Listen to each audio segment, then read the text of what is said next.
పొంగిన రవళి నవరస మురళి ఆనంద మురళి ఇదేనా మురళి ఎద చల్లి పొంగిన రవళి నవరస మురళి ఆనంద మురళి ఇదేనా మురళి మూవల మురళి ఇదేనా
జై శ్రీమద్రమారమణ గోవింద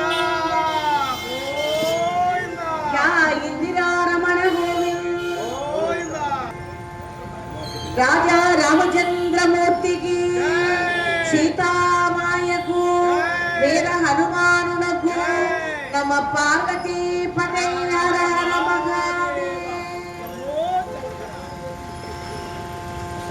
విద్యులు రసజ్ఞులైన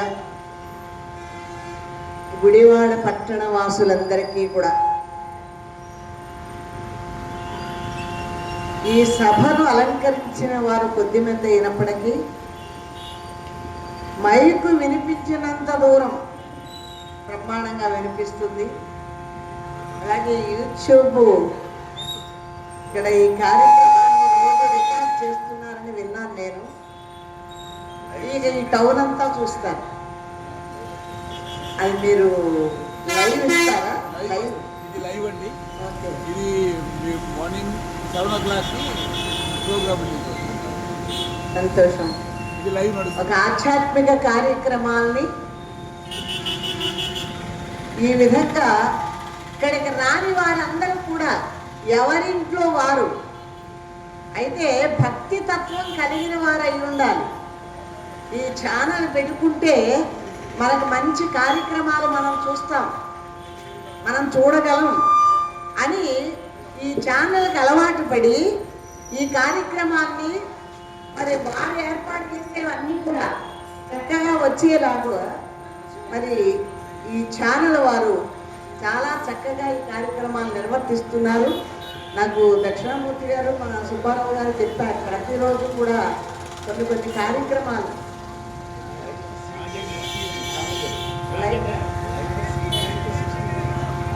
లైఫ్ సీక్రెట్ 69 బాగుందండి యూట్యూబ్ ఛానల్ పేరు. ఓకే, రాజేంద్ర గారు సంతోషం అండి. రాజశేఖర్ గారు ఆ దంపతులు ఇద్దరు కూడా ఆది దంపతుల రాజశేఖరుడి యొక్క, రాజశేఖరుడు అంటే ఎవరు? ఆయన అమ్మవారు చక్కగా కూర్చున్నారు. మరి మీ ఛానల్ దినదినాభివృద్ధి నుండి లక్షల్లో మీకు చక్కటి రెస్పాన్స్ రావాలని హృదయపూర్వకంగా స్వామివారిని కోరుకుంటూ, మరి గుడివాడ పట్టణంలో ఒక ప్రత్యేకత ఏమిటి అంటే నెల రోజుల కార్యక్రమాలు మనకి ఎక్కడా కూడా జరగవు. ధనుర్మాసం ప్రారంభమైందంటే గుడివాడ పట్టణంలో, మరి ఇక్కడ రామాలయంలో రాంబాబు గారి యొక్క ఆధ్వర్యంలో అంటే 81 సంవత్సరాల నుండి ఇక్కడ కార్యక్రమాలు జరుగుతున్నాయంటే మరి ఎంత గొప్ప విశేషమండి. మరి అలాంటి కార్యక్రమాల్ని పూర్వీకుల దగ్గర నుంచి కూడా విడిచిపెట్టకుండా భుజస్కంధాలపై వేసుకొని భక్తి శ్రద్ధలతో ఈ ఆధ్యాత్మిక కార్యక్రమాలు నిర్వర్తిస్తున్న రాంబాబు గారికి, అలాగే వారిని వెన్నంటి నిరంతరం కూడా ఆంజనేయ స్వామి ఎంత సేవ చేస్తాడో అలాంటి చక్కటి సేవ చేస్తున్న మా రమేష్ గారు, అలాగే వారికి ఇంకా చాలా మంది సహకరిస్తూ ఉంటారు. వారందరూ నాకు తెలియకపోవచ్చు, ఈ ఇద్దరి విషయమే నాకు తెలుసు కనుక వారికి హృదయపూర్వకమైన కళాభివందనాలను తెలుపుకుంటూ, పరోక్షంగా చాలా మంది ఉంటారు. మనం ఒకటి ఏ పని చేసినా సరే నరుడికి తెలియకపోయినా నారాయణుడికి తెలుస్తుంది.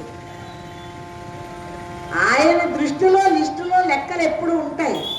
నువ్వు ఏ పని చేస్తే ఆ పనికే రెస్పాన్స్ వస్తుంది. అక్కడ నువ్వు మంచి చెయ్యి మంచి వస్తుంది, చెడు చెయ్యి చెడే అనుభవిస్తావు. అందుచేత మన పెద్దవాళ్ళు ఊరికే చెప్పలేదు, మంచి చేస్తూ భగవన్నామాన్ని అంటూ వింటూ ఇలాంటి ఆధ్యాత్మిక కార్యక్రమాల్లో చక్కగా మీరందరూ కూడా నిరంతరం పాల్గొనాలి. ఎందుకంటే కలియుగం చాలా భయంకరమైంది. నీతి నియమాలు ఉండవు, ఒక మంచి సంస్కారం ఉండదు, పాపపుణ్యాలు అస్సలు లేవు, ఏదైనా స్వార్థం. మనకి 3 తత్వాలు కలిగిన వాళ్ళు ఉంటారు. రాక్షసత్వం, మానవత్వం, దైవత్వం. రాక్షసత్వం అంటే నేనే తినాలి, నేనే ఉండాలి, ఇదంతా నాదే అనే స్వార్థంతో కూడుకున్నవాడు రాక్షసత్వం కలిగిన వాడు. నేను తినాలి, నువ్వు తినాలి, నేను బాగుండాలి, నువ్వు బాగుండాలి, అందరం బాగుంటే చాలు అనుకునేది మానవత్వం. నాకు లేకపోయినా పర్వాలేదు, నువ్వు బాగుంటే చాలు అనుకునేది దైవత్వం. కానీ మనకి ఒకటి ఆలోచిద్దాం, మరీ అంత దైవత్వంతో ఉండొద్దు, మరీ రాక్షసత్వంతో ఉండొద్దు. మానవత్వంతో ఉండి తోటి మనిషికి చేతనైన సహకారం చేస్తూ, నీకు చేతనైతే శారీరకంగా తోడ్పడు, లేదు మాటపరంగా సహకరించు, లేదు ఆర్థికంగా సహకరించు. అంతేకాని నీకేమీ లేదు చెయ్యబుద్దవడంలా కాముగా నోరు మూసుకొని కూర్చు. ఎవ్వరికి ఏ విధమైన హాని చెయ్యొద్దు, అది చేస్తే చాలు. కానీ అలా ఉండట్లేదు కదా ఇప్పుడు. మరి ఇలాంటివన్నీ తెలియాలంటే ఒక్క హరికథల ద్వారానే తెలుస్తుంది. అందుకే ఆ తత్వం తెలుసున్న వారు కనుకనే మరి ఎన్ని కార్యక్రమాలు ఉన్నాయండి. సినిమా పాటల కార్యక్రమాలు ఉన్నాయి, డాన్సుల కార్యక్రమాలు ఉన్నాయి, మరి ఇంకా ఎన్నెన్నో ఉన్నాయి. అవన్నీ కాకుండా కేవలం హరికథనే వారు చక్కగా ఇక్కడ ఏర్పాటు చేసి దేశంలో ఉన్న కళాకారులంతా కూడా ఇక్కడికి వస్తున్నారు. ఇక్కడికి రాని కళాకారులు లేరు. అలా మరి గుడివాడ పట్టణంలో చక్కటి ఆధ్యాత్మిక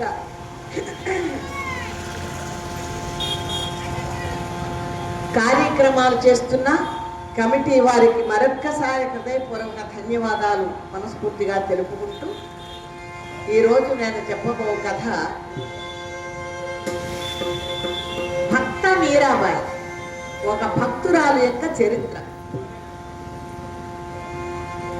ఇది మహారాష్ట్రలో జరిగినది. ఈ చరిత్ర ఇక్కడిది కాదు, మార్వారు రాష్ట్రం. అయితే భక్తురాల యొక్క చరిత్ర, చాలా మంది భక్తులు మనకున్నారు. బాల భక్తులు ఎవరు? మార్కండేయుడు, ప్రహ్లాదుడు, ధ్రువుడు, వీరందరూ కూడా పసితనం నుంచి పరమాత్మ చింతనాపరులై పరమాత్మ కోసమే తప్పించి పరమాత్మలో ఐక్యమైన వారు వీరంతా. అలాగే భక్తమణి మీరా కూడా పసితనం నుంచి కూడా భక్తి సౌరభాలు వెదజల్లుతూ తన జీవితం అంతా స్వామికి అంకితం చేసి చివరికి స్వామిలో ఐక్యమై చరిత్రలో నిలిచిన మీరాబాయి యొక్క చరిత్ర కాసేపు మనం చెప్పుకుందాం. మీరంతా కూడా ప్రశాంతంగా విని పవిత్రాశస్సులు అందచేయాలని కోరుతూ, నిజం చెప్పాలంటే ఇలాంటి కార్యక్రమాలు నిశ్శబ్ద వాతావరణంలో ఉండాలి.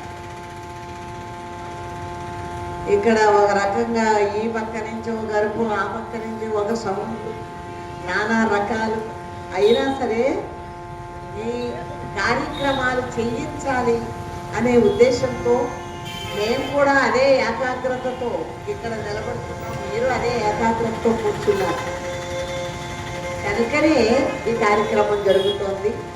మరి చక్కగా వినండి. జై రమణ గోవింద.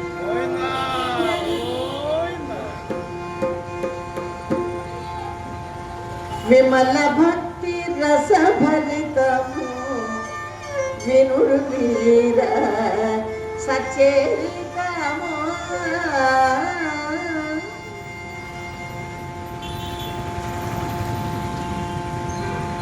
ఈ కథను నాకు నేర్పిన మా గురుదేవులు, మా తాడేపల్లిగూడ వాస్తవ్యులు శ్రీ యాళ్లబండి తాతారావు భాగవతులు.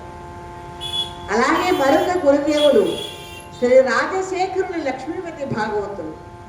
వారిరువురి పాదపద్మాలకు హృదయపూర్వక నమస్కారాలు తెలుపుకుంటూ వారి పవిత్ర ఆత్మలకు శాంతిని ప్రసాదించమని రామచంద్ర ప్రభువుని కోరుతూ కథలోకి వస్తున్నారు.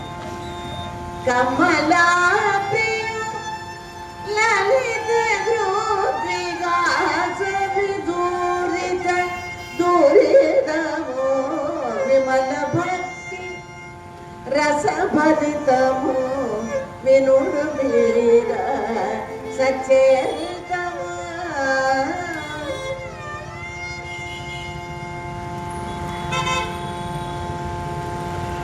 మార్వారు రాష్ట్రానికి రత్నశృంగుడనే మహారాజు రాజ్య పరిపాలన చేస్తున్నాడు. ఆయన కమలాదేవి అని ఆమెను వివాహం చేసుకున్నాడు.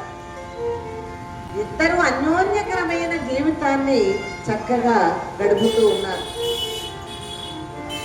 కొంతకాలానికి వారికి ఒక కుమార్తె లభించింది. ఆమెకు మీరాబాయి అని నామకరణం చేశారు.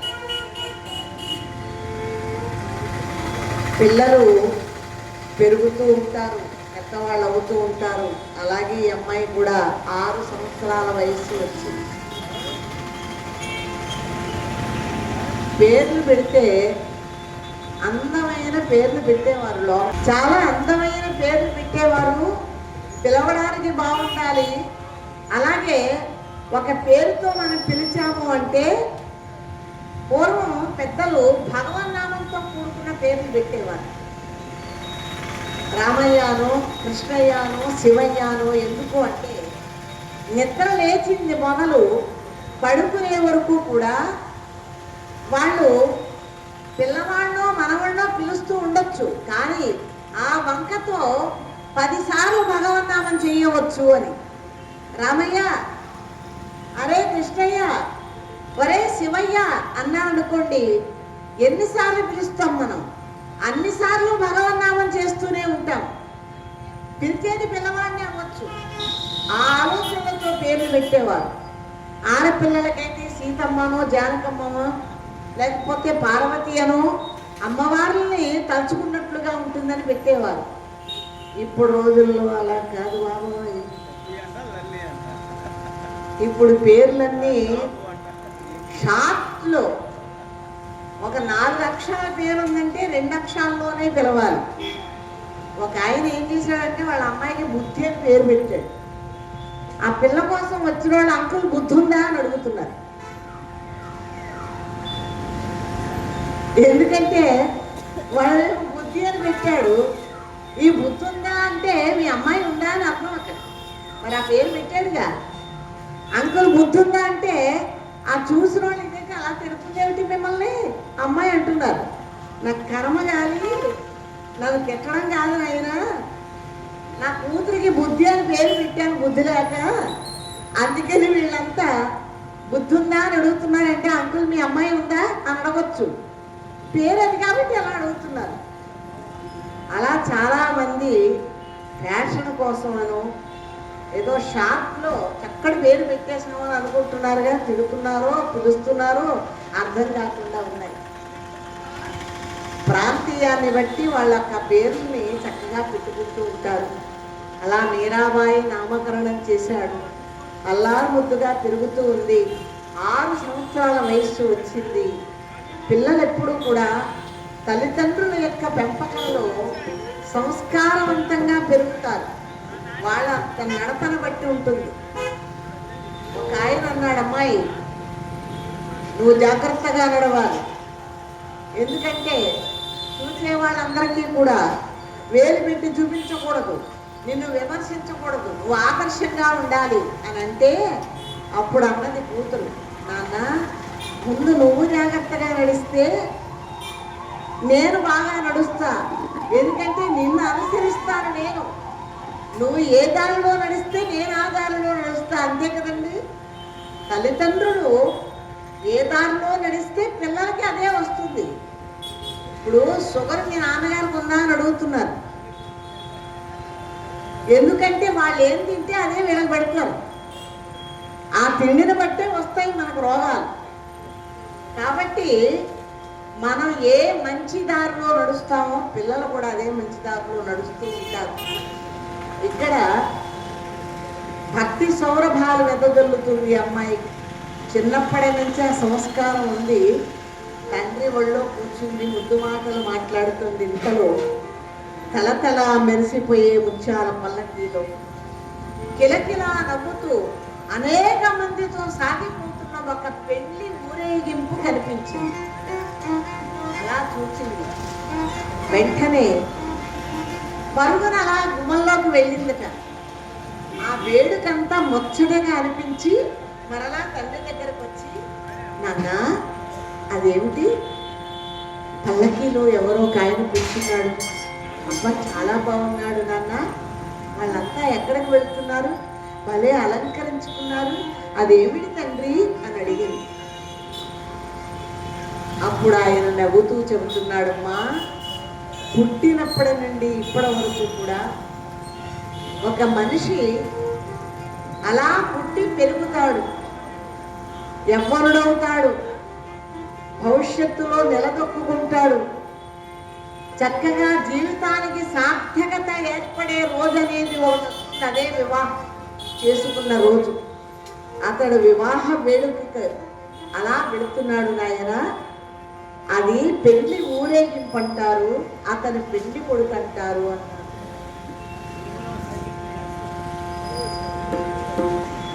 అలాగే ప్రతిరోజు కూడా ఒక్కొక్క కార్యక్రమానికి ఒక్కొక్క పోషకులు ఉంటారు, కథకు పోషకులు. అలాగే ఈరోజు 81వ వార్షికోత్సవం.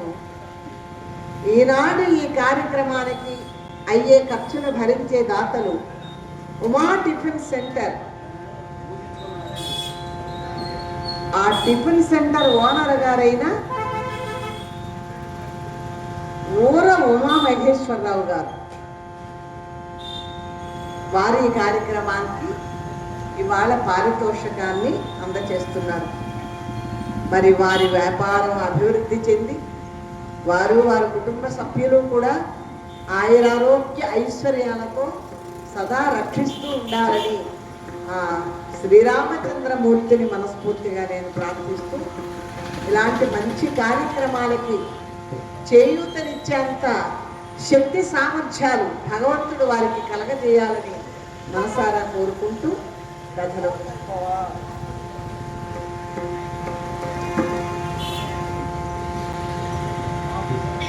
అని తండ్రి చెప్పేసరికి పెళ్లి కొడుక పెళ్లి ఊరేగింప అని ఆశ్చర్యంగా ఉంటున్న సమయంలో మరొక వీధి నుండి దీన వదనాలతో అశ్రుపూరిత నయనాలతో అనేక మంది ఒక శవాన్ని మోసుకొని పోవడం చూచింది. మరలా ఆశ్చర్యపోయింది. ఇందాక సంఘటన చాలా ఆనందకరమైందైతే ఇప్పుడు కనిపించే ఈ సంఘటన చాలా విచారకరమైంది. ఎవరో గుండెలు బాదుకుంటూ విలపిస్తున్నారు, ఎవరినో మోసుకొని పోతున్నారు. ఆ వాతావరణమే వేరుగా ఉంది. పరుగున తండ్రి దగ్గరకు వచ్చింది. నాన్న మనదేమిటి, ఎందుకు పాపం ఆవిడెవరో గుండెలు బాదుకుంటూ విలపిస్తుంది, ఎక్కడికో మోసుకుపోతున్నారు, అదేమిటి నాన్న అని అడిగింది. తండ్రి అన్నాడమ్మా, ఇందాక ఒక సంఘటన చూచావే, అది ప్రతి మనిషి జీవితంలో ఆనందకరమైందైతే ఇప్పుడు కనిపించే ఈ సంఘటన ప్రతి మనిషి జీవితంలో చాలా విచారకరమైన బాధ కలిగిస్తుంది. ఆ మనిషి ఇప్పటి వరకు కులుకుతూ పలుకుతూ అనేక పుణ్య పాప కార్యాలలో పాల్గొని కడపకు ఎక్కడికి వచ్చాడో ఎక్కడికి వెళ్ళిపోయాడో చెప్పకుండా వెళ్ళిపోయినాడు. కనిపించేది అతడి భౌతిక శరీరం మాత్రమే తప్ప అది తగలబెట్టేందుకు తప్ప ఎందుకు పని చేయదమ్మా. అతడు చనిపోయాడు అన్నాడు. చనిపోయాడా? నువ్వు నేను అమ్మా అందరం చనిపోతావా? ఆశ్చర్యంగా జాతస్య మరణం ధ్రువం. మనిషి పుట్టడం ఎందుకంటే చావడం కోసమే. నువ్వు నేను కూడానా? మళ్ళా అడిగింది. నువ్వు నేనే కాదమ్మా, ప్రపంచంలో ప్రతి జీవరాశి నశించిపోవలసింది. పోయినవాడు తిరిగి రాడా? రాడు తల్లి. పోయినవాడు కోసం గుండె నవసేలా విలపించిన ఆ కన్నీళ్ళకి అక్కడున్న రాళ్లన్నా కరిగిపోయినాయి, కానీ పోయినవాడు మాత్రం తిరిగి రాలేదు తల్లి, తిరిగి రాడు. ఆ అమ్మాయికి ఏమర్థమైందో తెలియదు, కానీ ఎప్పుడైతే అలా తండ్రి చెప్పాడో వెంటనే ఒక కోరిక నాన్న నాకు ఒక కోరిక ఉంది, తీరుస్తావా అంది. ఏం కావాలమ్మా అన్నాడు. పెళ్లి బాను తెచ్చిపెట్టు జనకన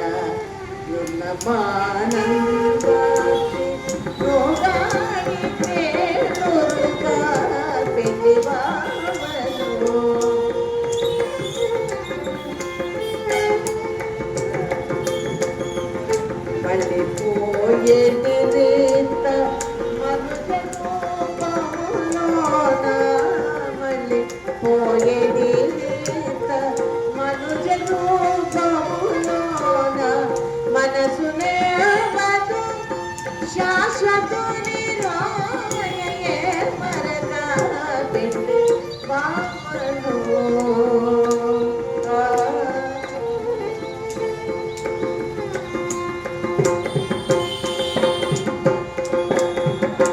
పెళ్లి బావ కావాలి. ఎలా ఉండాలో చెప్పనా? చావు పుట్టుకలు లేనివాడై, ముసలతనం అనేది ఎరుగకుండా, ఎల్లప్పుడూ నవమోహనాకారుడై శాశ్వతుడై ఉండాలి. అతనికి చావు పుట్టుగా ఉండకూడదు, ముసలతనం అనేది రాకూడదట, నిండు యవ్వనంతో ఉండాలట. అది మానవ మాత్రులకి అయ్యే సాధ్యమయ్యే పనేనా? ఏ తండ్రికైనా తన కుమార్తె అంటే పంచ ప్రాణాలు అవ్వచ్చు, కోట్లు ఖర్చు పెట్టచ్చు, కానీ ఇలాంటి వరుణ్ణి తెచ్చి ఆమెకి ఇవ్వగలడా? ఆశ్చర్యంగా వింటున్నాడు. ఆమె ఇంకా చెప్పబోతుంది. నాన్న కను పాపంలో తారకలు మెరసిపోవా, తనువులో నీలాంబుదములు నర్తించాలి వెనుగలిగి మేనయే వేక్షోపదినయే గనులెల్ల పురుషుడు ఒక్కడు తానే కావాలి పెళ్లి మావదు తెచ్చి పెట్టు జనగా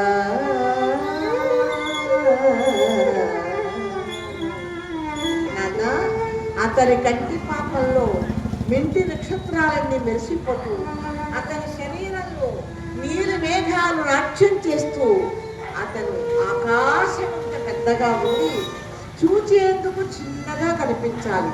అంతేకాదు అతని కన్నా నమస్కారాలకు తగలవాడు లోకంలో ఎవ్వరూ ఉండకూడదు అంటూ గుడిపుడి మాటలతో భువన బాంధవనే తన బావగా చేసుకోవాలని వాంఛను వెల్లడించగా ఆ రత్నశివుడు ఆశ్చర్యంతో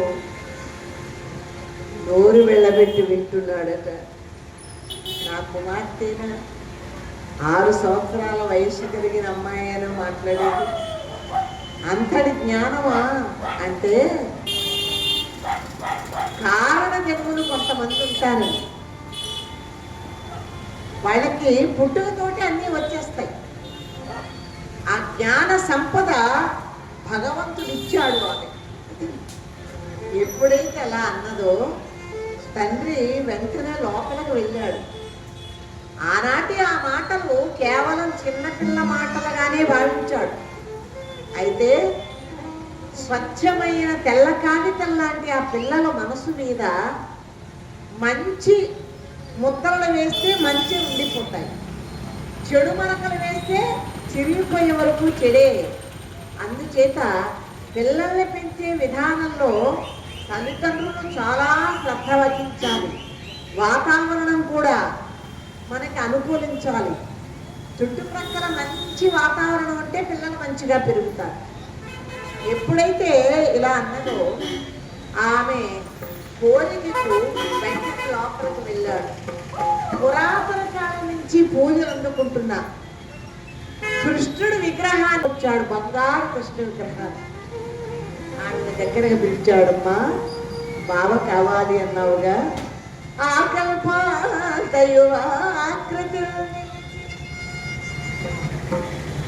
నిత్యానంద సందాయే నీకు తృప్తి ఘటి ఉపజాలు వరుడు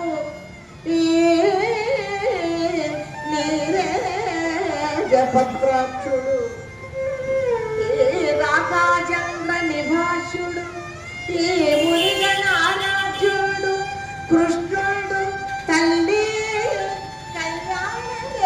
కళ్యాణుకొను ఈ లీలాదారి హరి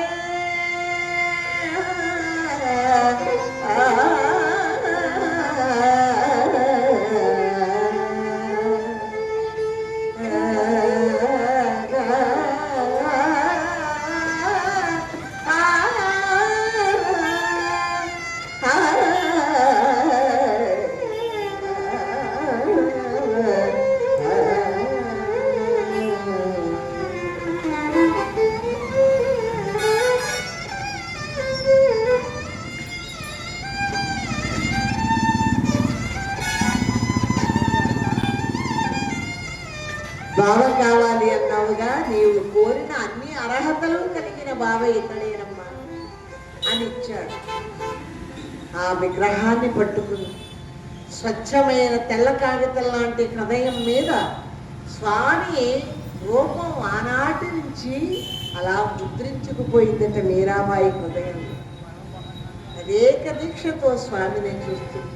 పరమానంద భరితురాలి పరుగు పరుగున ఒక గదిలోనికి వెళ్ళిపోయి స్వామి విగ్రహాన్ని అలా ముందు పెట్టుకుని ఆ స్వామిని ప్రార్థిస్తూ అంటుంది, భజ భజ గోపాలం భజ భజ గోపాలం భజ భజ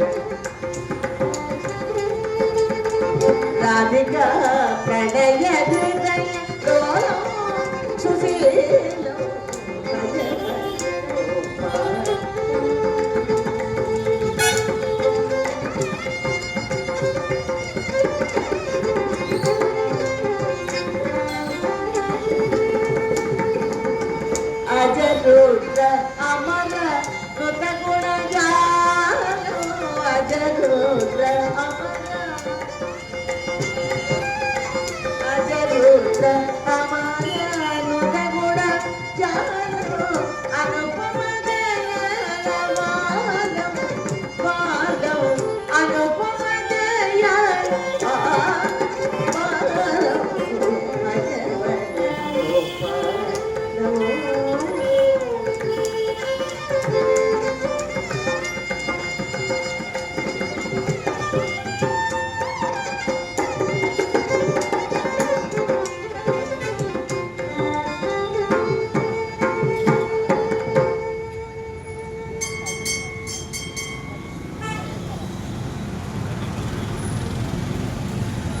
గోపాల బాల లీలల్ని కొనియాడుతూ మధుర భావంతో ఆ బృందావన సుందర గోపాలుని తన ప్రియపతిగా సంభావించుకుని ఆ గిరిధర గోపాలుని తన్మయత్వంతో ప్రార్థిస్తూ ఉంటే ఇలా రోజులు గడుస్తున్నాయి. దినదినాభివృద్ధి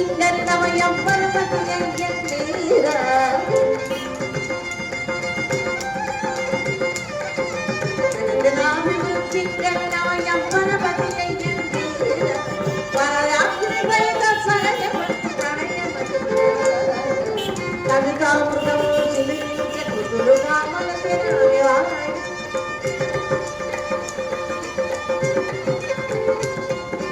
కవితామృతము చిలికించే మలచిన వివాణి చౌరుల రమాధము చెప్పుబోది.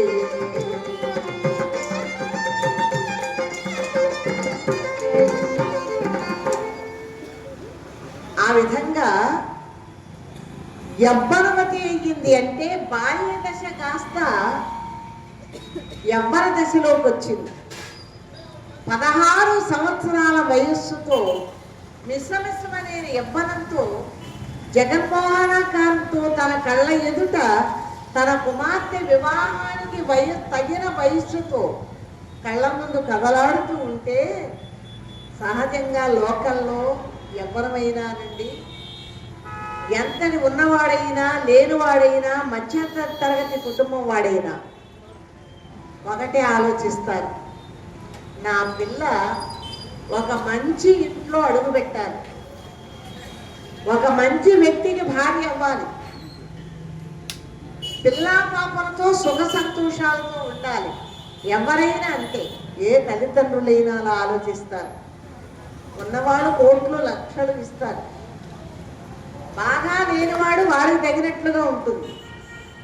కానీ సమస్యల్లా ఎక్కడ అంటే అటు ఇటు కానీ మధ్య తరగతి కుటుంబీకులకు మాత్రం నరకప్రాయం. వాళ్ళ ఆలోచనలు ఆకాశాన్నట్టు ఉంటాయి, ఎదగలేరు దిగజారలేరు. కనుక ఎన్ని బాధలండి పాపం. అలాంటి ఆలోచనలతో ఉన్నట్లుగానే రాజభోజుడు కూడా తన కుమార్తెను గూర్చి ఆలోచిస్తున్నాడు. నా కుమార్తె ఎక్కడికి వెళుతుందో, నా కుమార్తెకు తగిన వరుడు ఎవరో అని ఆలోచిస్తూ ఉన్నాడు. కానీ ఈమెకు ఆలోచన లేదు. యవ్వనవతి అయిన ఆమె కృష్ణ భగవానుడి యొక్క ధ్యానంలోనే నిరంతరం కూడా గడుస్తూ ఉందట. ప్రతి దినము కూడా పరమాత్మనే చూస్తూ పరమాత్మ విగ్రహంపై దృష్టి నిలిచి, కృష్ణ అనేక జన్మల్లో చేసుకున్న పుణ్యఫలం కదా నీతో చెలిమి చేకూరింది, ధన్యురాలను స్వామి అని ఆమె అలా రోజులు గడుస్తూ ఉంటేనట ఒకనాడు సముద్ర గర్భం నుండి ఆవిర్భవిస్తున్న సూర్య భగవానుడు అన్నట్లుగా నేత్రాలకు నిర్మించగలిపే శ్యామ సుందరుడు జగన్మోహనాకారంతో ఒకసారి ఆమె ముందు ప్రత్యక్షమైనాడు. జయ రమణ గోవింద.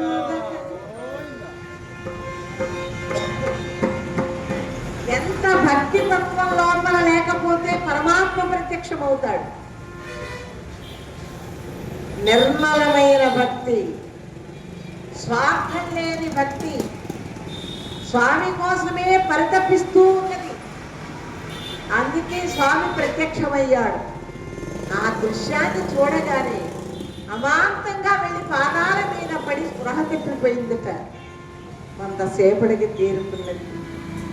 స్వామి మురళిగానం చేస్తూ ఉన్నాడు. ఆ గానంలో లీనమై ఆమె పాడుతూ అంటుంది, స్వామి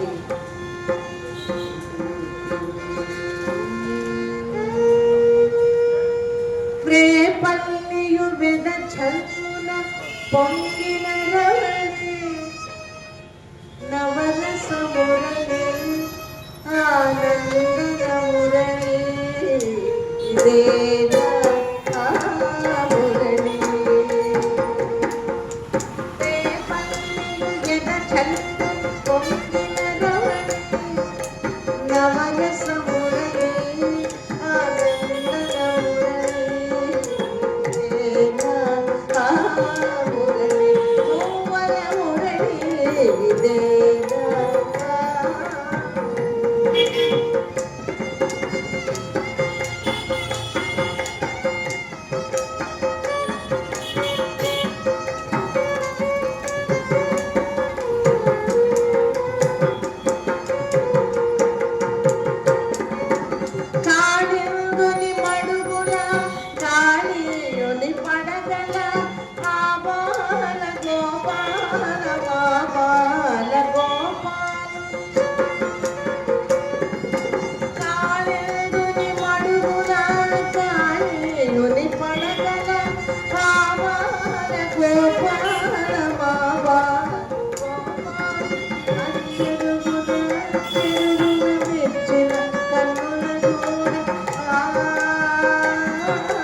స్వామి మురళిగానం చేస్తూ ఉంటే ఆ గానంలో లీనమై ఈమె పాడుతూ ఉంటే ఆహా, ఆ దృశ్యాన్ని చూడడానికి రెండు కళ్ళు చాలవు కదా.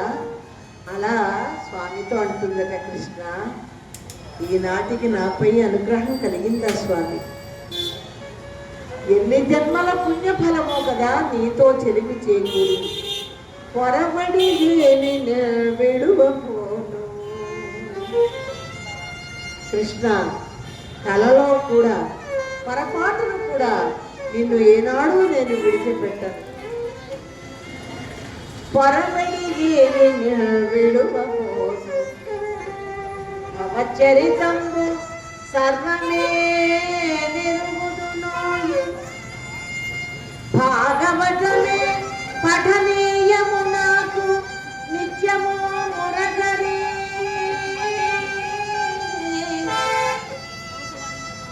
గోపిగాంగణుల చలామణీల ఏదు టక్కరి తనము కిటి జోన గొనగాదరిగా దాసురాలిగా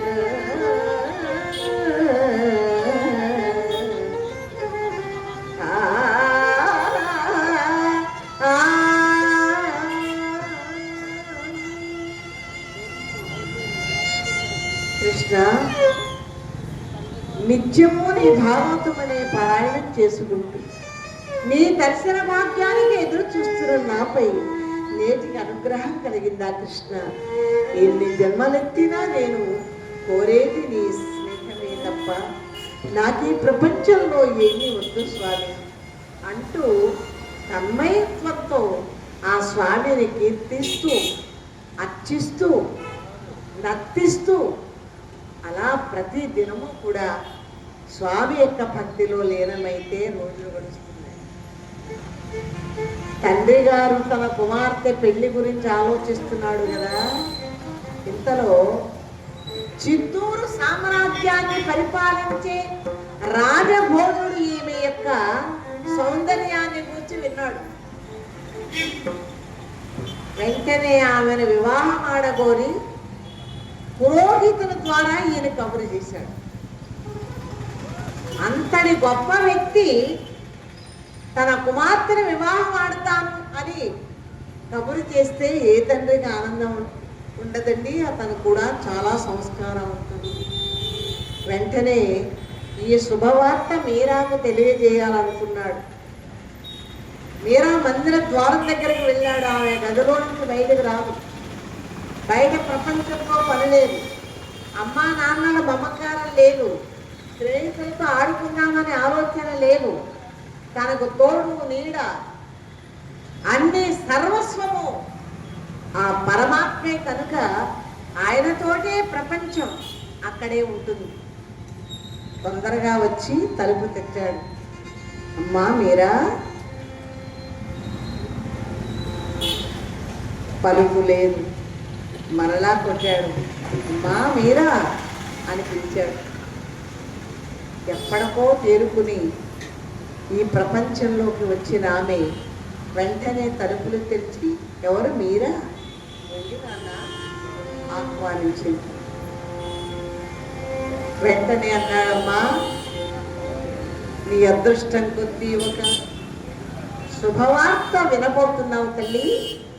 సతికే పతి పద సేవా సతికే రక్తి ఘటచు సతికే పతి పద సేవా.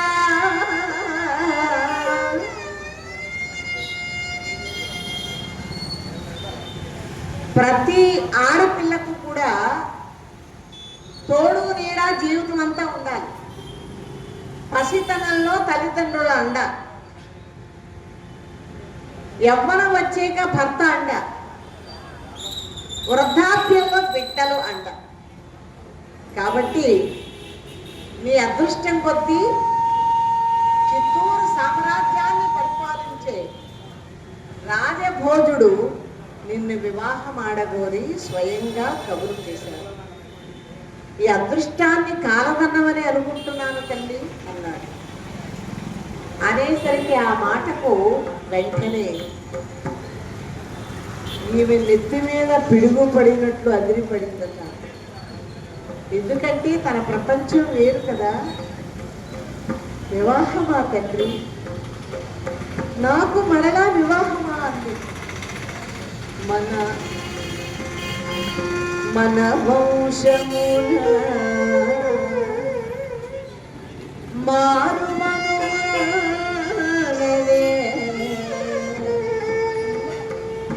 తోటి బలి తెలిదిన నవ్వరే ఎల్లిద మూలాడి.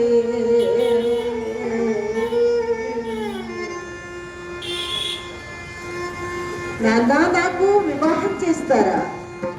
మన వంశంలో మరలా వివాహాలు ఉన్నాయా? నాడే హరి తోడ పెళ్ళేనదే నాకు.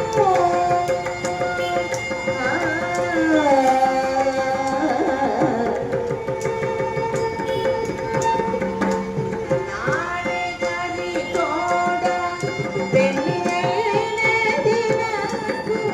చదువు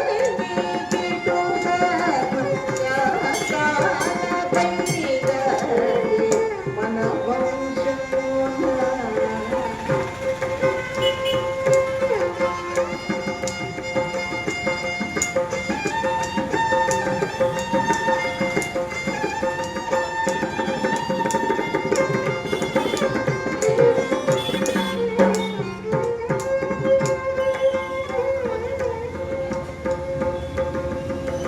నాన్న, నా చిన్ననాడే నాకు గోపాల బాల చూడమడితో వివాహం చేసిన మీరు నేనిత్తి ప్రయత్నానికి పూనుకోవడం మన సనాతన సాంప్రదాయాలను కాలదన్నడమే అవుతుంది నాన్న.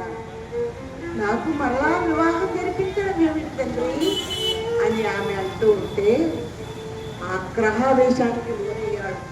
మీరా, ఏం మాట్లాడుతున్నావు? తెలిసి తెలియని వయసులో నాన్న నాకు పెళ్లి బావ కావాలి అంటే తాత్కాలికంగా నిన్ను ఊరడించడం కోసమని ఆ విగ్రహాన్ని చేతికిచ్చాను. కానీ ఆనాటి నుంచి అతడేనా గతి అంటూ మాట్లాడుతున్నావే, ఎవరైనా వింటే నవ్విపోతారమ్మా.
తండ్రికి ఆవేశం వచ్చింది. కుమార్తె చక్కని వరుణ్ణి తీసుకొచ్చి నీకు వివాహం చేస్తానమ్మా అంటే ఏ ఆడపిల్లలైనా సిగ్గు మొగ్గలై మీ ఇష్టం నాన్న అంటూ వెళతారు. అలాంటిది ఈమె మరలా వివాహమా అంటుంది. ఏమమ్మా నువ్వేనా మాట్లాడేది? ద్వాపరంబది నువ్వు మాట్లాడేది ద్వాపర యుగంలో అవతరించిన కృష్ణ భగవానుడితో. ద్వాపరంబది కలియుది తనయ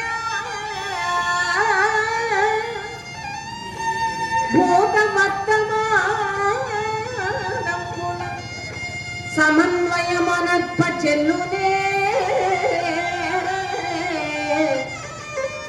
శైశవ క్రీడలల్లిన కృతక స్వరూపము సుస్థిర కల్పనమే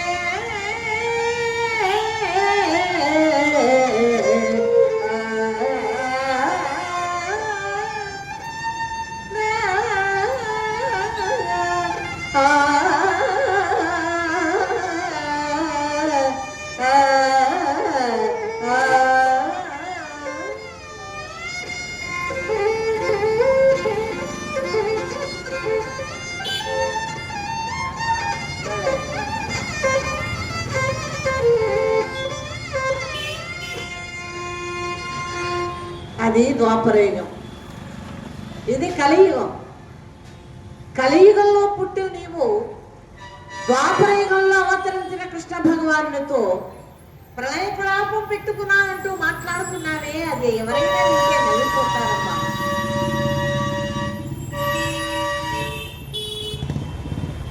చిన్నతనంలో కల్పించుకున్న భావాలు నిజమవుతాయా? పసితనంలో తెలిసి తెలియని వయసులో నాన్న పెళ్లి బావ కావాలి అంటే తాత్కాలికంగా నిన్ను ఓరడించడం కోసం ఆ విగ్రహాన్ని ఇచ్చాను. కానీ అప్పటి నుండి నీవేదేదో మాట్లాడుతున్నావు అని తండ్రి మాట్లాడుతూ ఉంటే ఆమె అంటుందట, తండ్రి పరమ భక్తికి వశ్యుడు ఈశ్వరుడటన్న సూక్తి యుగ భేదములు తలంచునే.